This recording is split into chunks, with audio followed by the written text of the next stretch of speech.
ఓం నమ శివాయ. ఓం నమో నారాయణాయ. కర్మ నివారణ నరదృష్టి నివారణ కాళభైరవాయ నమో నమః. ఓం ఆంజనేయాయ విద్మహే వాయుపుత్రాయ ధీమహి తన్నో హనుమత్ ప్రచోదయాతు. హరి ఓం. మా ఛానల్కి స్వాగతం. చూస్తున్న వీక్షకులకు ప్రేక్షకులకు ప్రియ కాళభైరవ భగవద్బంధులకి స్వాగతం పలుకుతూ మమ్మల్ని ఎంతగానో ఆదరిస్తూ ఉండబడినటువంటి ప్రియ సోదరీమణులకు అందరికీ, సనాతన ధర్మ సంరక్షకులకు, జ్యోతిష్య అభిమానులకు స్వాగతం పలుకుతూ అందరిపైనను శ్రీ హనుమంతుడి స్వామి వారి యొక్క ఆశీస్సులు ఉండాలని కోరుకుంటూ ఆశీర్వచనం.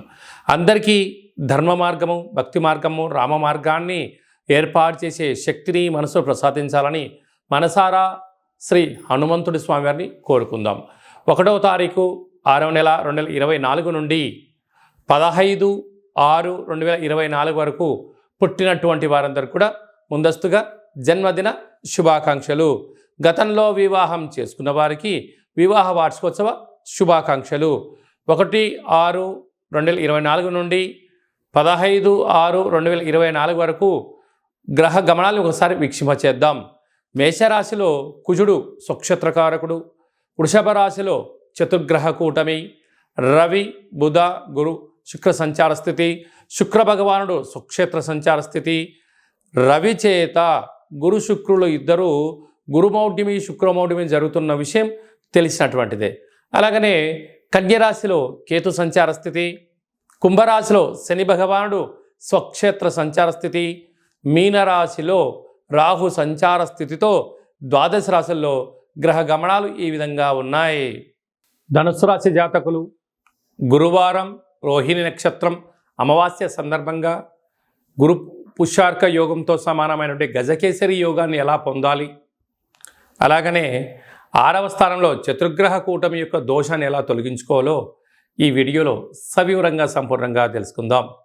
ధనుసు రాశిలో ఏ నక్షత్రాలు వస్తాయనగా పూర్వాషాఢ నక్షత్రంలోని 4 పాదాలు, ఉత్తరాషాఢ నక్షత్రంలోని 1 పాదము, మూలా నక్షత్రంలోని 4 పాదాలు కలిపితే ధనుసు రాశి. చాలామందికి పుట్టినటువంటి కాల సమయంలో డేటా ఆఫ్ బర్త్లో లేనటువంటి కారణం వలన పేరు యొక్క మొదటి అక్షరాన్ని అనుసరిస్తూ ఆ రాశిని తెలుసుకుని ప్రయత్నం చేద్దాం. ఏ, యో, బా, బి, బు, ధ, బా, డా, బే అక్షరాల వారితో ధనుసు రాశి జాతకులే. ధనుసు రాశి యొక్క అధిపతి దేవగురు బృహస్పతి. వీరికి తృతీయంలో శని సంచార స్థితి ఉండడం వలన అన్నింటా కష్టపడి పనిచేయాలి, అందరికన్నా అన్ని విషయాలను నేను ముందుగా తెలుసుకోవాలి, అది ధర్మబద్ధంగా ఉండాలి, న్యాయబద్ధంగా ఉండాలి, నాకన్నా గ్రామానికి, రాష్ట్రానికి, దేశానికి ఉపయోగపడే పనులు చెయ్యాలి, గ్లోబల్గా అందరూ బాగుండాలి అని మీరు కోరుకుంటుంటారు. కానీ అందులో మీరు కూడా ఉండాలని కోరుకున్నట్లయితే ఇంకొంచెము మెరుగైనటువంటి పరిస్థితి ఉంటుంది. ఈ సమాజం ఎలా ఉంటుందంటే నేనొక్కనే బాగుండాలి, నేను చేసిందే కరెక్టు, నేను ఏం చేసినా అదే ధర్మం అని అంటూ ఉంటారు. మీరేమంటారంటే మంచి పని చేస్తే 10 మంది ఓటు మీకేస్తారు, అప్పుడు మా మద్దతు మీకు ఉంటుందని మీరు అంటారు. కనుక లోకం పోకడ ఎలా ఉంటుంది అంటే ఒక్కొక్కరి యొక్క ఆలోచన విధానం అలా ఉంటుంది. కానీ ధనుసు రాశి జాతకులు ధర్మం, న్యాయం, ఆధ్యాత్మికత, సన్మార్గంలో ప్రయాణం చేయాలని మీ కోరిక నెరవేరబోతుంది. కాకపోతే అర్ధాష్టమ రాహు ఎవరైతే మీ సలహాలు స్వీకరిస్తారో వాళ్ళు విజయాన్ని సాధిస్తారు. అలాగనే మీకు ఏదైనా అక్కర ఆపద వచ్చింది, ఇంట్లో భార్య అయినా, భర్త అయినా, కొడుకైనా, కూతురు అయినా మీతో సహాయం పొందిన వారు కూడా ఒక గ్లాసు మంచినీళ్ళు అందుకోమని చెప్పండి, అందుకోరు. నువ్వు ఉన్నావుగా తెచ్చుకోపో అనే పరిస్థితి ఉంటుంది. దీని యొక్క ప్రభావ పరిస్థితి చాలా అధికంగా ఉంటుంది. కనుక మాయ అంటే మీతో పని చేయించుకోవడం, మిమ్మల్ని మీరు గొప్పలని, చాలా మంచివారని చెప్తూ మీకు పనులు చేయించుకుంటూ ఉంటారు. ఇలాంటి రుణ సమస్యలు, రోగ సమస్యలు, శత్రు సమస్యలు, కారాగార ప్రాప్తి, అనేక రకాలమైనటువంటి భ్రమలో మీరు జీవించకుండా సహజత్వానికి దగ్గరగా ఉండగలిగినట్లయితే రాహుదోషం తొలగించుకునే ప్రయత్నం చేయాలి.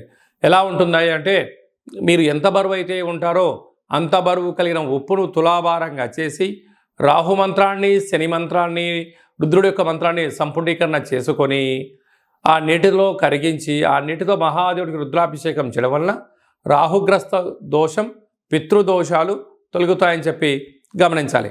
పంచమ స్థానంలో కుజుడు స్వక్షత్రకారకుడు అవ్వడం వలన నూతనంగా వివాహమైన వారికి సంతాన యోగం, పిల్లల యొక్క ఆరోగ్యము, పిల్లల యొక్క పరిస్థితి నిత్యము పర్యవేక్షణ చేస్తూ విజయానికి మీరు కేంద్ర బిందువు అవుతారు. 6వ స్థానంలో బుధాదిత్య రాజయోగం, ప్రభుత్వం నుంచి మీకు రావాల్సినటువంటి నిధులు కానీ, నియమాలు కానీ, పత్రాలు కానీ, ఆర్డర్స్ కానీ సంపాదించడానికి చాలా మంచి కాలం ఉంది. అక్కడే గురువు, అక్కడే శుక్రుడు రవిచేత హస్తగతం అవ్వడం వలన తొందరపాటు నిర్ణయాలకి సరైన సమయం కాదు. పని జరిగింది ఆనందపడండి, పని జరగలేదు ఓపికగా ఉండండి, అన్నింటా మీ సొంతం విజయం మీ సొంతం అవుతుంది. అలాగే గురువారం అమావాస్య రోహిణి నక్షత్రం రోజున ఈ 6వ స్థానంలో గ్రహాలు చతుర్గ్రహ కూటమి దోషం తొలగించుకోగలి అన్నట్లయితే తెల్ల జిల్లేడు వృక్షం దగ్గర దీపం పెట్టడం, ప్రవహించే నీటిలో మీ మనసులో కోరిక కోరుకొని కొబ్బరికాయను వేయడము, అలాగనే కాళభైరవ స్వామికి స్మరణ, దీపము, హోమము, కాళభైరవ స్వామికి అక్షయపాత్రను ఎప్పుడైతే సొంతం చేసుకుంటామో అన్నింటా విజయం మీ సొంతం అవుతుంది. మూలా నక్షత్రంలో పుట్టే జాతకులు బ్యాంకు రంగాల్లో, సాఫ్ట్వేర్ రంగంలో ఉండడం, ఈ పూర్వాషాఢ నక్షత్ర జాతకులు జర్నలిస్టులుగా ఉండడం, నటులుగా ఉండడం, ఉత్తరాషాఢ నక్షత్ర జాతకులు అన్నింటా విజయం మీ సొంతం అవుతుందని చెప్పి గమనించాలి.